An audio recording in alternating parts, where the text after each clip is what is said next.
Everyone, welcome to the show. So, we are starting to see something that used to be very rare.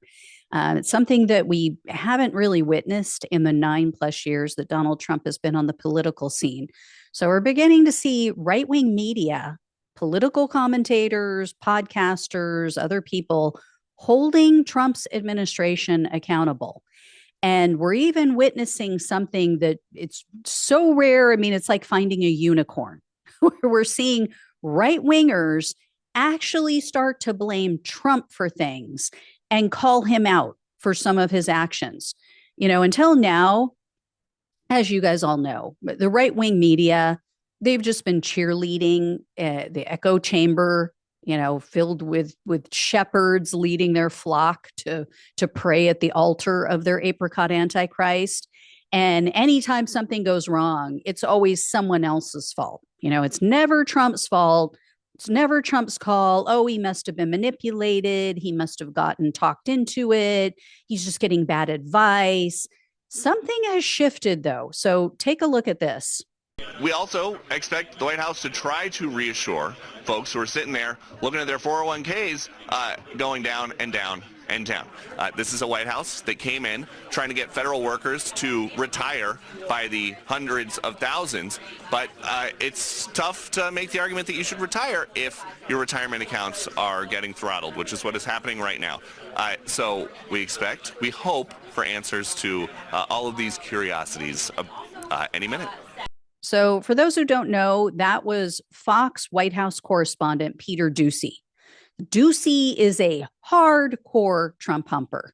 He typically acts as if Republicans can do no wrong, not just Trump, but all of them. But as you heard, he's a little concerned. He's a little nervous about how the stock market has been reacting to Trump's on again, off again tariff lunacy. Over on CNBC, also, one of the hosts the other day launched into this brutal tirade against Trump. So check this out. I'm going to say this at risk of my job, Kelly, but what President Trump is doing is insane. It is absolutely insane. It is about the 8th reason we've had for the tariffs. And now he's saying he's putting 50% tariffs on Canada unless they agree to become the 51st state. That is insane. There is just no other way of describing it. And the trouble, Kelly, is that it shows there are no bounds around President Trump. This is very different from the first administration, where there were people around him who seemed to, I don't know what the word is, but smooth over some of the edges now. And the other thing that's not talked about, Kelly, is what's going on within the administration in terms of how they're treating the Constitution and laws. I think all of that is bad for the attraction of capital. And the gentleman from Bridgewater is 100% right. We need massive amounts of capital if we want to fund our deficits, pay for the things we want to pay for, sell our bonds, and have high stock prices. And it seems as if this administration is doing everything it can to chase foreign capital away. Well, and we could go into the strategy of the insanity as a strategy in terms of our trading Insanity is not a strategy. I'm sorry. I'm with you, Kelly, in trying to look for silver linings. I'm a sunny person. Not silver linings, it's tactics, right? Some explanation for this other than insanity. I'm ready to accept it if you can come up with one. For those who aren't familiar with CNBC's coverage, do not let the NBC part fool you, because it is not at all like MSNBC or even just your basic NBC. CNBC, more often than not, is extremely Trump friendly because their audience is made up mostly of wealthy investors. So in any case, this guy was absolutely correct. I mean, what Trump is doing is insane. And yes, he no longer has adults in the room to stop him from, playing with the live sockets. So I mentioned this the day after the election. I said that this was going to happen because at least in Trump's first term, he had a lot of people in his cabinet, for better or worse, who were experienced. They understood how and why you do things the way that you do in government. This new group, this is just like, clown car passengers. They have no idea what they're doing. Their only qualification is how far can I stick my head up Trump's ass before I pass out? I mean, that's really it. And case in point, I'm going to prove this to you. Howard Lutnick is Trump's commerce secretary. He apparently doesn't know anything about commerce and tariffs. Um, he is the guy I shared the video of the other day. He said that, oh, when we bring jobs back to America, we don't have to worry about the higher cost of labor because the products are going to be made by robots. So we'll be getting rid of all those pesky employees. But anyway, he was on Fox the other day, again, on Fox Business with Stuart Varney. And he, of course, praised Trump up and down. Oh, he's the greatest businessman ever. I mean, just total verbal fellatio. I mean, just, oh God, no one can compete with Trump. He's so brilliant. No one knows what he's doing because he's just that good. He's so above and beyond and so much more brilliant than your average bear. So anyway, Varney calls out Trump's absurd policies, and check out what Lutnick said. The price of aluminum and steel and copper has already started to rise. That could ripple through the entire manufacturing sector and raise the level of inflation. Could it bring on a recession? So let's start again. Let's take a step back and remember inflation, right? Inflation comes from a government printing too much money. The Biden administration having a $2 trillion deficit. You don't get inflation from having a tariff, because what a tariff says is if it's made in Europe, if it's made foreign, it might cost a little more, but that which is made in America does not cost more. This concept of how about we buy American steel, we buy American aluminum. There's U.S. Steel, there's Nucor, right? There's Cleveland Cliffs. We make plenty of steel in America. Domestic producers plenty of steel in America. Let's strengthen that. Domestic producers can't keep up with demand. The supply is limited, demand is strong. The price is going up.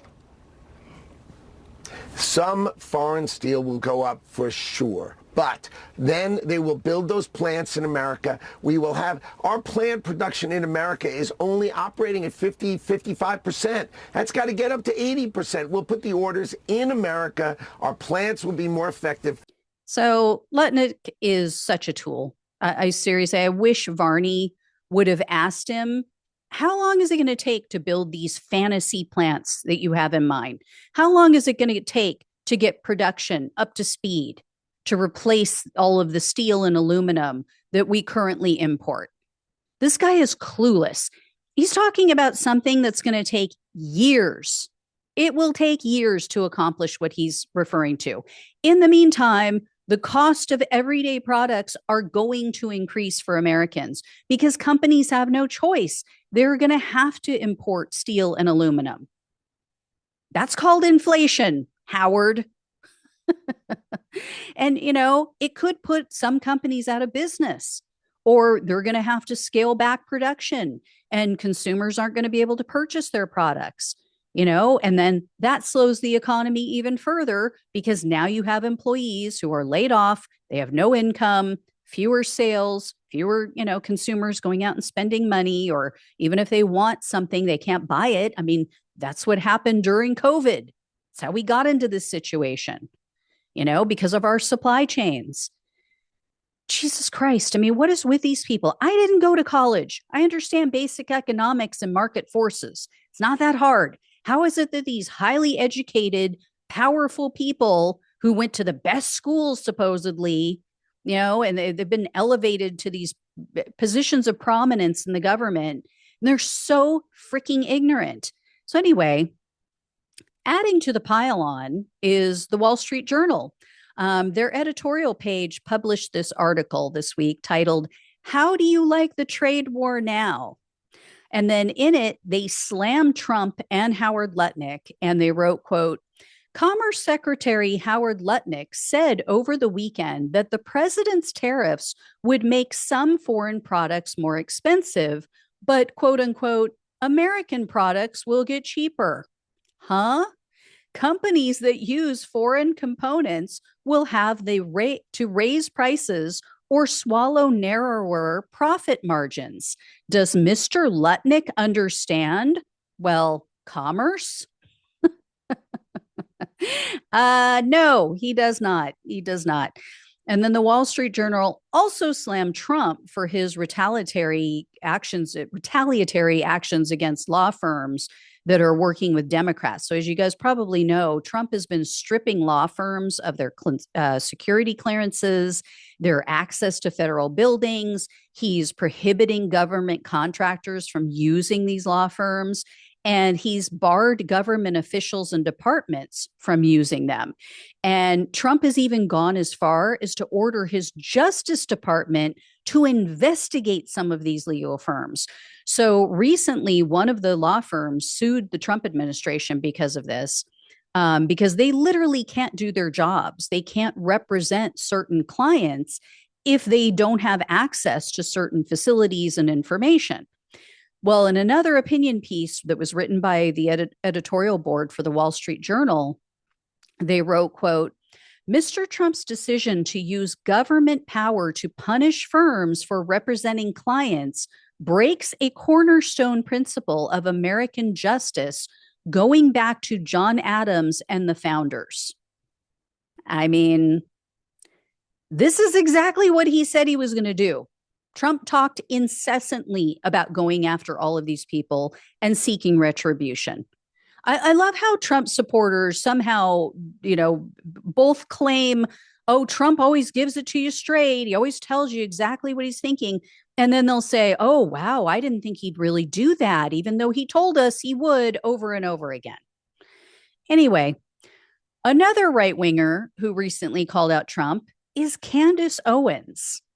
Yeah, that Candace Owens. So she was recently on Theo Von's podcast.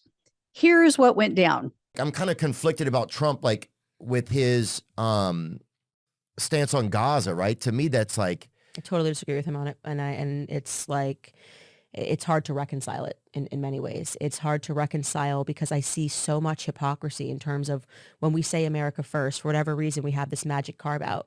And you cannot pretend that that's not because AIPAC spends $100 million in our election. And this gets back to what we were talking about, whether it's Big Pharma, whether it's Israel, everyone's for sale in DC. And so I have been very disappointed with Trump on his perspectives about Gaza. I have been disappointed, by the way. He's the last person I'm disappointed with, because I've been disappointed, as we saw all last year, with the conservatives, people that say they're Christians, who are condoning this on the basis of what? Like, you're saying, oh, well, they're Muslims, so who cares? And that gets into our programming, which I've spoken about in my podcast, of this 9/11 programming, where we just don't see Muslims as like human life. And to me, to speak about Gaza and talking about casinos and hotels, and these people just lost their entire families. Yeah. It's so far removed from humanity. So, yeah, I mean, I am never one to agree with Candace Owens. She is a vile person in so many ways. But as the saying goes, even a broken clock is right twice a day, And it's good to hear Theo Von call Trump out as well, because he played a pretty big role in helping Trump get elected. And for anyone who isn't familiar with him, Vaughn is not really a political guy. He's a comedian. And so he basically just went along with the rest of the bro podcasters and the bro comedians. He had Trump on his show. And because he's not politically plugged in, or I guess he wasn't before, Trump was able to bullshit him. He was able to lie through his teeth, and Vaughn didn't know enough to call him out, kind of like how they get away with all this crap with Rogan. And that's how Trump was able to win over Vaughn's audience, because Vaughn's audience is there because the guy's funny. They're not there because they're politically savvy and, they wanted to hear about his politics and Trump and everything. So anyway, just seems like the tide is turning somewhat. And if Trump keeps screwing up, as we all knew he would, he could really start to lose some of these key demographics for the Republican Party, because the audience members for all of these shows, they're very swayed by what these hosts say. I mean, we saw that in the election. So they're playing with fire here, and I hope they keep lighting the matches. That's all I got to say. So anyway, guys, I'll let you know if I hear any more, but yeah, good stuff happening, along with the really horrible stuff that Trump is doing. But again, this is the only way. This is the only way we're going to get the cancer out of this country. So I will let you know. Thank you so much for watching and listening. Please like, please share, and subscribe. Please donate if you can. Love you all. Take care. Talk with you soon.